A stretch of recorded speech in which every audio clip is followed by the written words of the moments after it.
ঘন ঘন প্রস্রাবের কারণে যারা অতিষ্ঠ হয়ে গেছেন, স্থায়ী সমাধান পাচ্ছেন না এবং মূলত দীর্ঘদিন যাবৎ যারা ঘন প্রস্রাবের ঔষধ খেতে খেতে বিরক্ত হয়ে গেছেন, তাদের জন্য আজকে আমার এই ভিডিওটি। সুপ্রিয় দর্শক ও আমার ফ্রেন্ড সার্কেল ও আমার রোগী মহোদয়গণ, কাছে এবং দূরে, দেশে এবং বিদেশে, বিশ্বের যে কোনো প্রান্ত থেকে আমার ভিডিওটি দেখছেন অথবা পরবর্তীতে দেখবেন, আপনাদের সবাইকে জানাই আন্তরিক শুভেচ্ছা ও অভিনন্দন। রোগ বিষয়ক, চিকিৎসা বিষয়ক, স্বাস্থ্য বিষয়ক ইউটিউব চ্যানেল ভিত্তিক ভিডিও বার্তা। হাকিম মোহাম্মদ রিয়াজুল ইসলাম, তিব্বিয়া হাবিবিয়া ইউনানি মেডিকেল কলেজ, ঢাকা।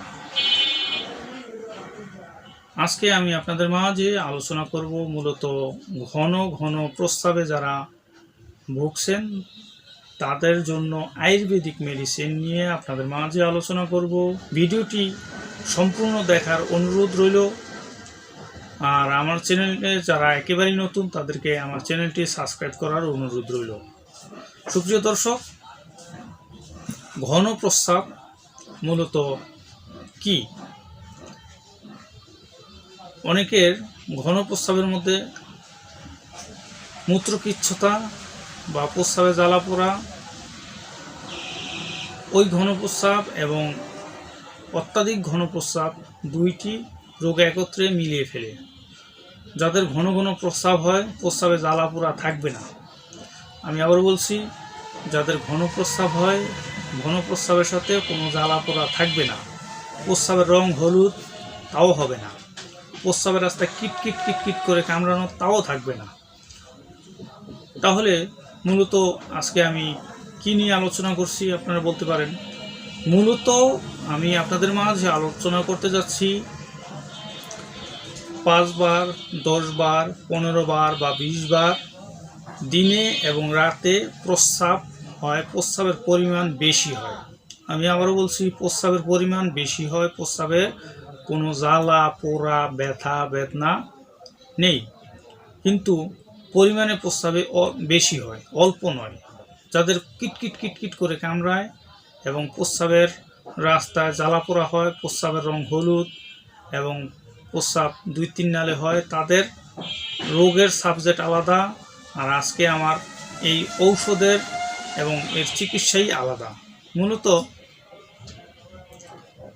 মূত্রকিচ্ছতা বলতে কি বোঝায়? প্রস্রাবের একটি লোক প্রস্রাব করতে বসেছে, প্রস্রাব অল্প পরিমাণে হয়েছে, প্রস্রাব করার পরে দাঁড়ানোর পরে আবার প্রস্রাবের ব্যাগ ধরেছে, প্রস্রাবের রাস্তায় কিটকিট কিটকিট করে কামড়ায়, প্রস্রাবের রং হলুদ এবং জ্বালা পোড়া হয়, এটি মূত্রকিচ্ছতা বলা হয়।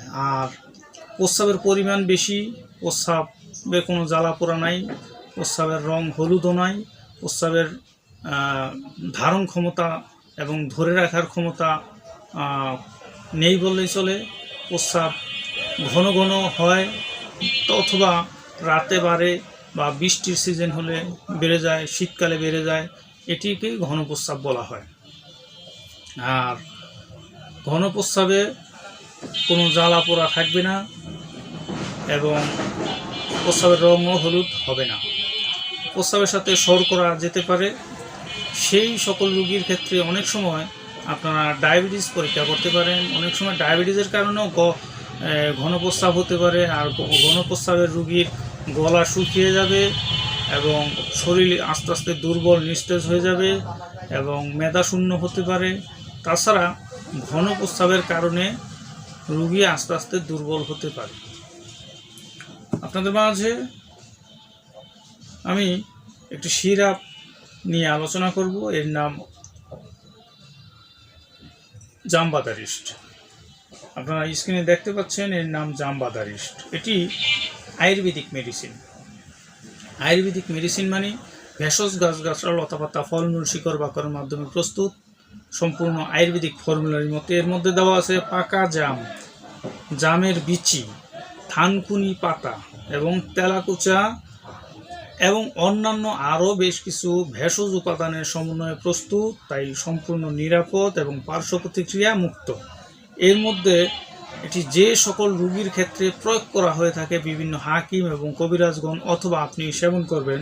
এটি মধুমেহ, বহুমূত্র মানে ডায়াবেটিসের রোগীও সেবন করা যাবে এবং সোম রোগে ফলপ্রসূ এবং মূত্রের মাধ্যমে শর্করা যাদের যায়, প্রস্রাবের সাথে শর্করা বের হয়ে যায়, তারা খেতে পারবেন। মূত্রাধিক্য মানে অতিরিক্ত প্রস্রাব, ঘন ঘন 10 বার, 5 বার বা 15 বার বা 20 বার প্রস্রাব যাদের হয়, তাদের ক্ষেত্রে এই ওষুধটি খুবই কার্যকর। পাশাপাশি প্রবল পিপাসা, আমি একটু আগে বলেছি যাদের ঘন প্রস্রাব হয় তাদের গলা শুকিয়ে যায়, সেই গলা শুকানো দূর করবে এবং দুর্বলতা, প্রস্রাবের রাস্তার বা মূত্রতন্ত্রের দুর্বলতা দূর করতে সক্ষম এই ওষুধটি। এটি শ্রী কুণ্ডেশ্বরী ঔষধালয় লিমিটেড আয়ুর্বেদিক মেডিসিন। সাধনা, কুণ্ডেশ্বরী, মুজাহের, শক্তি ইত্যাদি কোম্পানিগুলো খুবই নামকরা, এর মধ্যে এটি একটি।